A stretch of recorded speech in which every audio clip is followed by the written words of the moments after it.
Bienvenidos otra vez a este canal ¿Por qué Católico?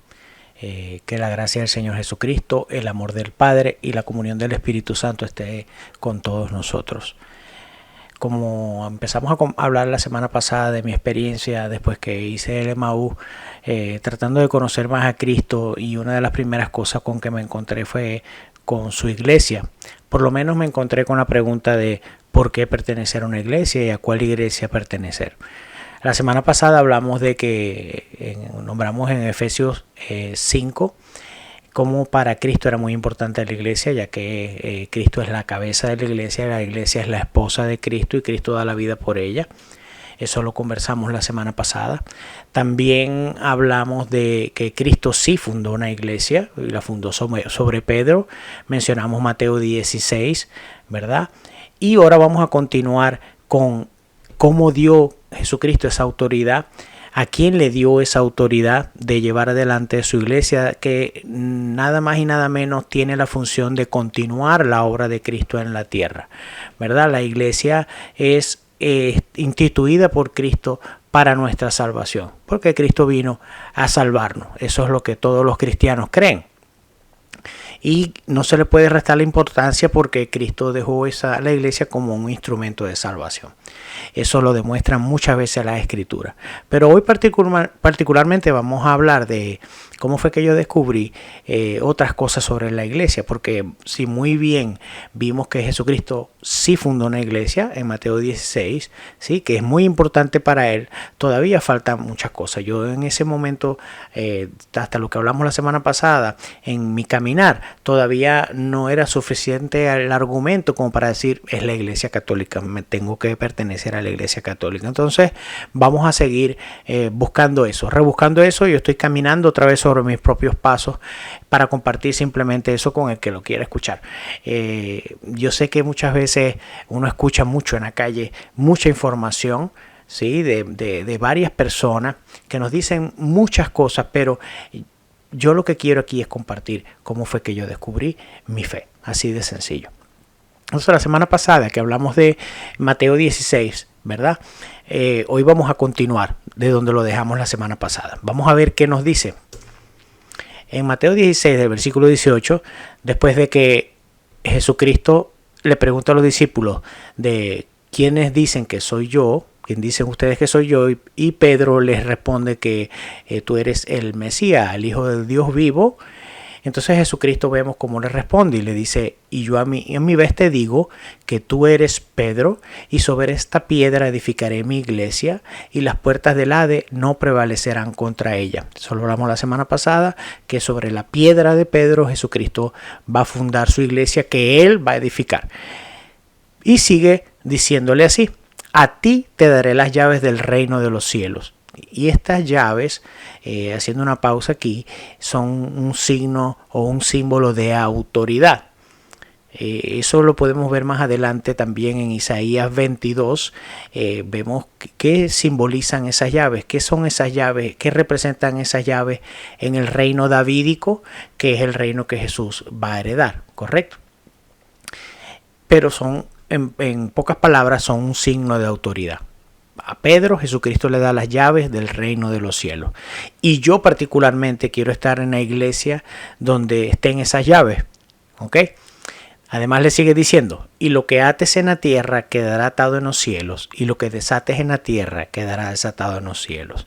Así termina este versículo.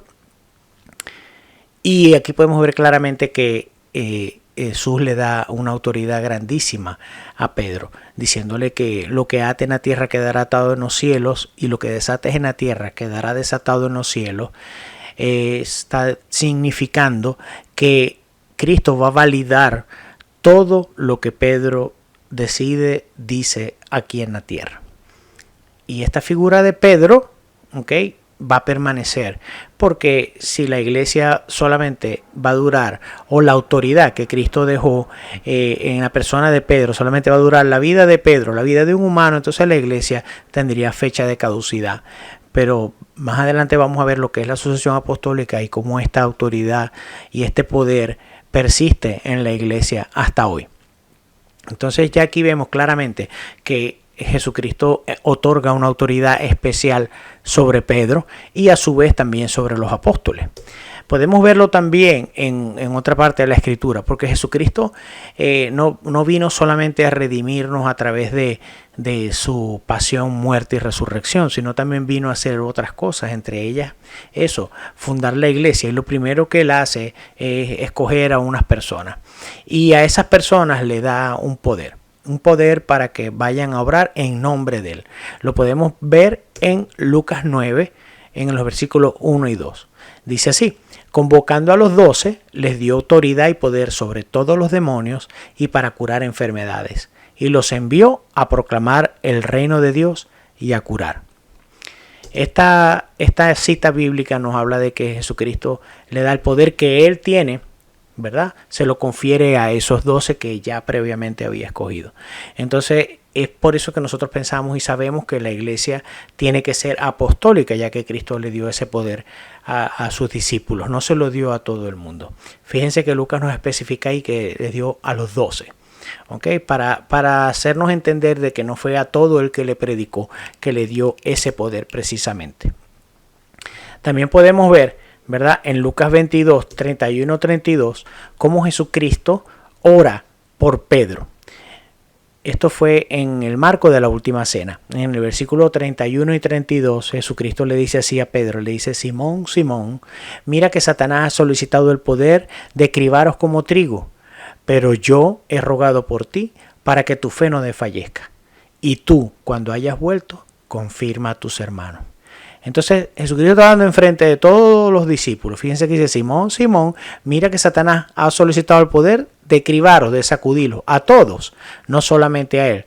Pero Jesucristo dice aquí: pero yo he rogado por ti para que tu fe no desfallezca. Y tú, cuando hayas vuelto, confirma a tus hermanos. Entonces Jesucristo ora por Pedro, por la piedra, para que él sea el que confirme a sus hermanos en la fe, incluso después de haber caído.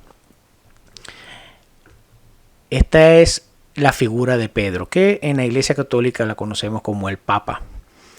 Y es inevitable tropezarse con la primacía de Pedro en las Escrituras, tanto en los Evangelios como en los Hechos de los Apóstoles. Podemos encontrar una evidente primacía de Pedro. Sin embargo, podemos ver que esto Jesús lo confirma después de la resurrección. Lo podemos leer en Juan 21 del 15 al 17. Esto es, por supuesto, otro encuentro que tuvo Jesucristo resucitado con los discípulos. Se encuentran en el lago y los discípulos están pescando y de pronto ven un hombre en orilla y Juan lo reconoce y le dice: ese es el Señor. Y entonces Pedro se lanza hacia el agua a encontrarse con el Señor en orilla. Y después que comen, sucede esto. Vamos a leer así en Juan 21, como les dije, del 15 al 17. Después de haber comido, dice Jesús a Simón Pedro: Simón de Juan, ¿me amas más que estos? Le dice él: sí, Señor, tú sabes que te quiero. Le dice Jesús: apacienta mis corderos. Entonces fíjense, yo me imagino en esta situación los demás discípulos, ¿no? Todos los discípulos están ahí. Y Jesús le pregunta delante de todos a Pedro que si él lo ama más que los que lo aman todos los demás que están ahí. El Señor está dejando en claro delante de todos que él está exigiendo un poco más de Pedro. Y además de eso le da una comisión: apacienta mis corderos. En el versículo 16 dice así: vuelve a decirle por segunda vez: Simón de Juan, ¿me amas? Le dice él: sí, Señor, tú sabes que te quiero. Le dice Jesús: apacienta mis ovejas. Y le dice por tercera vez: Simón de Juan, ¿me quieres? Se entristeció Pedro que le preguntase por tercera vez: ¿me quieres? Y le dijo: Señor, tú lo sabes todo, tú sabes que te quiero. Le dice Jesús: apacienta mis ovejas. Aquí hay muchas cosas que podemos sacar, pero me voy a enfocar en algunas solamente. Primero, que Jesús se refiere a corderos, ovejas y ovejas. Y eso se refiere a las diferentes jerarquías que hay en la iglesia. Los corderos se refería a los líderes de la iglesia y las ovejas eran al resto del pueblo. La otra cosa que podemos ver aquí que nos enternece es que el Señor le pregunta a Pedro que si lo ama. Pero ya Pedro, que aprendió a que no tiene que hablar de más, le dice, tú sabes que te quiero. No le responde, tú sabes que te amo. En griego hay tres tipos de amor. Está el amor eros, que es el que conocemos nosotros como erótico, es el amor de pareja.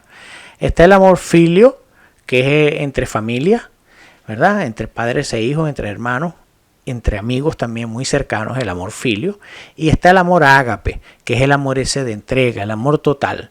Si esto lo estuviéramos leyendo en griego, aquí Jesús le preguntaría que si Pedro lo ama con amor ágape, y Pedro le responde que lo ama con amor filio. O sea, Pedro está reconociendo que no lo ama como Jesús, está esperando que él lo ame, pero que él es honesto. Y en el versículo 17 vemos como Jesús se baja hasta el amor de Pedro y le dice, ¿me quieres? Ya no le pregunta más, ¿me amas? O ágape, sino que él le dice, ¿me filio? Y Pedro se entristece. No solamente porque le preguntó por tercera vez, sino porque le preguntó, cambió la pregunta, le dijo, ¿me quiere? Sin embargo, Jesucristo reitera la función de Pedro y le comisiona a la iglesia entera. Esto es una gran comisión que por supuesto el Señor requiere mucho amor para que sea llevada a cabo. Por eso es que le pregunta por esto. No le pregunta por conocimientos, por fuerza, por fe ni siquiera, sino si tiene suficiente amor para llevar a cabo esta responsabilidad que le está dando Cristo. Entonces en estos versículos, pocos que hemos leído aquí, hemos podido ver que Jesucristo sí ha dejado la autoridad sobre unos hombres para que sigan llevando a cabo su función, y esa función la lleva a cabo dentro de la iglesia. Más adelante vamos a ver cuál es la función de la iglesia en el mundo, ¿no? Cómo es que esa iglesia lo cumple, y así viendo la función de la iglesia en el mundo, cómo se va edificando, también podemos reconocer a la iglesia católica. Ahorita solamente quería aclarar y dejar sentado que Pedro es el que tiene esa autoridad, y en la única iglesia donde hay un Pedro, en la silla de Pedro o el puesto de Pedro o la figura de Pedro, como la quieran llamar, es en la iglesia católica. Dándome cuenta de eso, no puedo evitar reconocer que estoy, gracias a Dios, en la iglesia que fundó Cristo, y ese es uno de los motivos por los cuales permanezco en ella. En pocas palabras, porque soy católico. Espero que les haya gustado esto. Si les gustó, bueno, suscríbanse. Si no les gustó, pueden dejar sus comentarios. Acepto todo tipo de críticas porque de esa manera uno aprende y crece. Pero sobre todo, espero que les sirva si están buscando sobre su fe. Si le tienen esa curiosidad que tal vez yo tuve y quería aprender y me interesaban las cosas de Dios y empecé a querer complacer a Dios en todo. Sobre todo en qué iglesia iba a pertenecer. Dios los bendiga y hasta luego.